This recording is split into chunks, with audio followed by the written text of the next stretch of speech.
माननीय देवेंद्र जी, सवाल ऐसा है, ये सवाल मेरे मन में रणवीर सिंह को देख के आया कि आपने जब मुख्यमंत्री थे तब कहा था कि दिन ब दिन हमारे हॉलीवुड जो है से बॉलीवुड सशक्त होते जा रहा है, टेक्नोलॉजी या सब दृष्टि से। मगर रोज़ ऐसी खबरें आती कि मुंबई का वर्चस्व कम होते हुए कई अलग अलग राज्यों के अंदर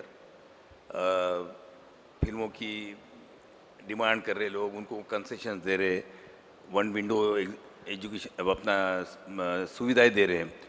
तो अभी भी आपको ऐसा लगता है कि मुंबई में हॉलीवुड से ज़बरदस्त बॉलीवुड बन जाएगा हमारा?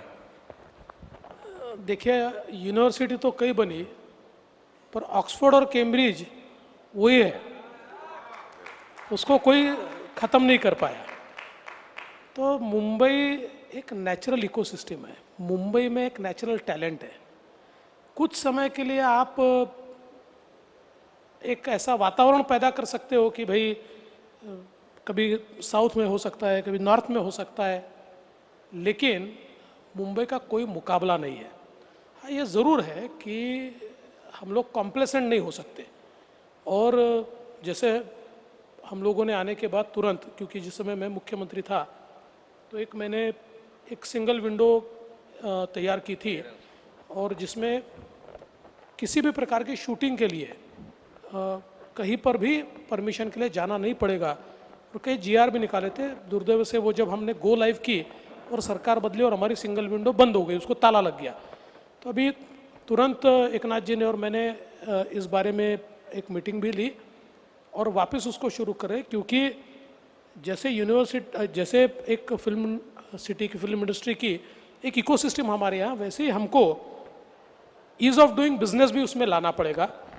अगर शूटिंग के लिए पुलिस स्टेशन के चक्कर मारने पड़े, अगर शूटिंग में कोई गुंडे आकर तकलीफ दे, तो इसका फ़ायदा नहीं होगा। तो उस दृष्टि से भी हम लोग अभी काम कर रहे हैं। और दूसरा, हम लोग ये चाहते हैं कि अभी तो फिल्में जो होती है उसमें टेक्नोलॉजी का बहुत ज़्यादा उपयोग होता है, और वैसे भी महाराष्ट्र तो टेक्नोलॉजी का हब है। हमारी जो फिल्म सिटी है, इसमें हम पूरी जो दुनिया की लेटेस्ट टेक्नोलॉजी है वो टेक्नोलॉजी हमारे स्टूडियोज़ में हम लाए, वहाँ पर हम नए सारी टेक्नोलॉजीज़ को वहाँ पर उपलब्ध कराए, ये भी हमारा प्लान है। तो मुझे ऐसा लगता है कि कभी कभी परिस्थितियाँ ऐसी आती है। और वैसे भी देखिए क्या होता है ना कि अगर दूसरे राज्य भी अगर मार्केटिंग करते हैं तो इससे कोई हमारी साख कम नहीं होती है। ये तो एक प्रकार से मार्केट एक्सपांड हो रहा है, वो लोग भी करें। साहब, उसके वजह से प्रॉब्लम ये हुआ कि यहाँ का जो डायमंड बुर्ज है वो गुजरात चले गया जी। डायमंड बुर्ज जो है यहाँ पर वो गुजरात चले गया। उसके बाद में अभी इंडस्ट्री जो है यहाँ की काफ़ी, जो महाराष्ट्र किया आने वाली थी यहाँ किया नहीं आई और कहीं चलेगी मोटर की। उसके बाद में अभी हाल ही के अंदर जिसको लेके काफ़ी अखबारों में आ रहा है, तो अगर एक के बाद अगर सारी इंडस्ट्री चली जाती रहेगी तो उससे कैसा होगा? आप दोनों मिलके क्या सोच रहे हो उसको रोकने के लिए? पहली बात तो वापस आपको कहना चाहता हूँ कि विथ ऑल ड्यू रिस्पेक्ट, जरूर सूरत में डायमंड बुर्ज तैयार हुआ, पर आप मुंबई के किसी भी डायमंड के व्यापारी को पूछिए, डायमंड इंडस्ट्री वाले यहाँ बैठे हुए हैं, वो कहते हैं हमारी अगली पीढ़ी वहाँ जाने को तैयार नहीं, सबको मुंबई में ही रहना है और मुंबई में ही हमको व्यापार करना है। तो ये देखिए क्या होता है कि वो रहेंगे यहाँ पर। नहीं, व्यापार भी यही है, कहीं नहीं जाएगा। आज भी सबसे ज़्यादा एक्सपोर्ट भारत डायमंड बुर्ज अपने बाजू में ही है, वहीं से देश का सबसे बड़ा एक्सपोर्ट हम करते हैं, वहीं से करते हैं। और मैं कहता हूँ देखिए, ये इंडस्ट्री इधर चली गई उधर चली गई।